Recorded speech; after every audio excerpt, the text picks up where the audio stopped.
on the employee's contract. The claim Trustee Marquez referenced were never substantiated. As board president, I had to give concerns with Trustee Marquez's conduct as he violated the confidentiality of closed session discussions and disclosed confidential information concerning an employee. Pursuant to Board Policy 1010 and Code of Ethics of the Governing Board, violation of the Code ethics are first to be addressed by the board president, with the board member alleged to have violated the Code of Ethics.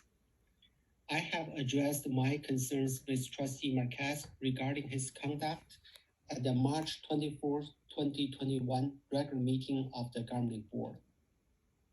Trustee Marquez was genuinely apologetic for his behavior and acknowledged that the board may consider appropriate sanctions at the next regular board meeting. Board Policy 1010 requires that I make recommendation to the board for appropriate sanctions, which may include censure of the board member who is determined to have violated the Code of Ethics.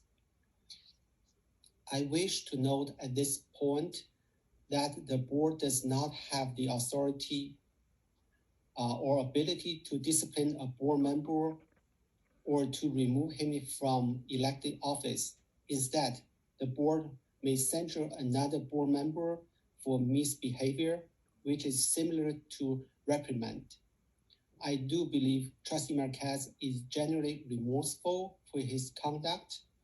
However, considering the seriousness of Trustee Marquez's conduct, which I believe is a violation of the Code of Ethics of the Governing Board, I believe Trustee Marquez should be censured and reprimanded for his conduct. The basis for my recommendation to censure Trustee Marquez is the following. At the Governing Board last regular meeting on March 24th, 2021, Trustee Marquez made public comments prior to the board's vote regarding an employee's contract. Trustee Marquez made comments about unsubstantiated allegation against the employee in violation of Board Policy 1022. Governing Board Communication Protocol, by not upholding the strict confidentiality of closed session and confidential personnel information. Trustee Marquez conduct also violated Board Policy 1010, Code of Ethics of the Governing Board, by violating the principle of communications, confidentiality, and openness. The communication principle required the board to uphold standards of good practice that contribute to board effectiveness, ensure the notion of the Governing Board as a team or unit, guide ethical behavior, ensure the reliability of information to be communicated, and to comply with accreditation standards as noted in Board Policy 1022, Governing Board Communication Protocols. The confidentiality principle requires the Governing Board to maintain the confidentiality of privileged information, including all closed session discussions. The openness principle requires the Governing Board to conduct district business in public, except for those items appropriate for closed session. So this is my statement, and now is the time for the board to ask questions or comment.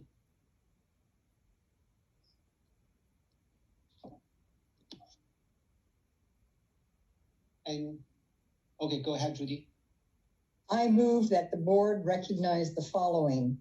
The Contra Costa Community College Governing Board is obligated to comply with requirements of California Education Code, the Ralph M. Brown Act, 4CD board policies and administrative procedures, and specific directives and admonitions that the board issues from time to time.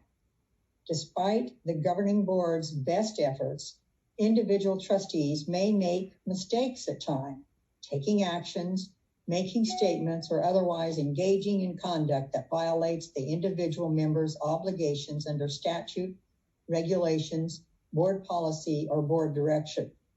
At the March 24th, 2021 regular board meeting, Trustee Marquez made unsubstantiated comments about a district employee during open session. These statements violated Board Policy 1010, Code of Ethics of the Governing Board, Board Policy 1022, Governing Board Communication Protocols, Board Policy 1024, Meetings of the Governing Board, and Government Code Chapter 9 Meetings, Sections 54963. All of these policies require board members to uphold strict confidentiality of personnel-related information.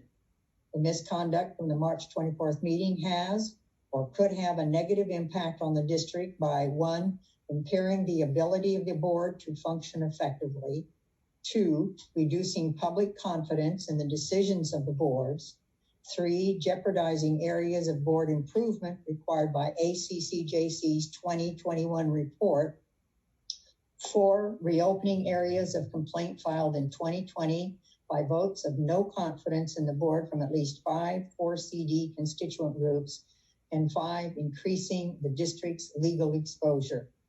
With these concerns, we are censuring Trustee Marquez, requesting that he cease this misconduct and hereafter act in accordance with his duties as a member of the Board of Trustees. I ask for a second. Thank you, Judy. And I have the motion now. I will second it. Thank you, Fernando. So we have Judy move the motion, Fernando seconded, and it's now time for the board to have comments or questions. I see. Oh, go ahead, Rebecca. I'll just say this is always an incredibly difficult, weighty subject to have to deal with. I appreciate in Judy's comments that despite best efforts, individual board members make mistakes. And I think that's always important to recognize. Mm-hmm. Part of my questioning earlier around accreditation, though, ties into this, that we're at a moment in our district's history where the stakes are incredibly high and all eyes are on us, and the accreditor's eyes are on us. And so, the worst case scenario that the chancellor didn't bring up is, and I experienced this fear as a DVC student in 2008 when we were on warning again as well. And the fear was I was enrolled in a college that might lose its accreditation, and so my classes would be worthless and I could not transfer. And so the 2 years that I was spending at DVC, I was dependent on, ironically, Judy, who was president of DVC at the time. I was dependent on Judy cleaning up the mess and really grappling with it, so that my time and money that was spent getting an education at DVC would help me go to where I need to go. And that's what the stakes are. So that's the backdrop of where we're having this dialogue and conversation today. Mistakes happen, but we as a board need to acknowledge them and commit to not do it again, and really follow through with that commitment. So. Thank you, Rebecca. I know it's tough and this is not easy.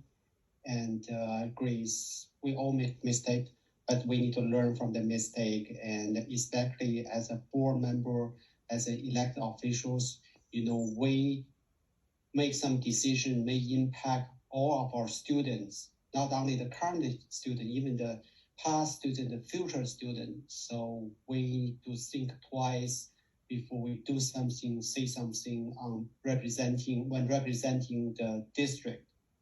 Hopefully, we can move forward and kind of leave this behind, and we still have the warning, and hopefully we can get this warning cleared, but we all need to work hard and try our best. So any additional comments?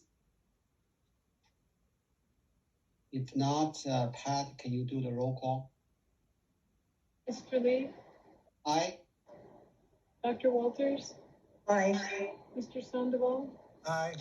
Mr. Marquez, On the advice of legal counsel, I am abstaining. Ms. Berry. Aye. Thank you. Next, move to 21B, flying the flag.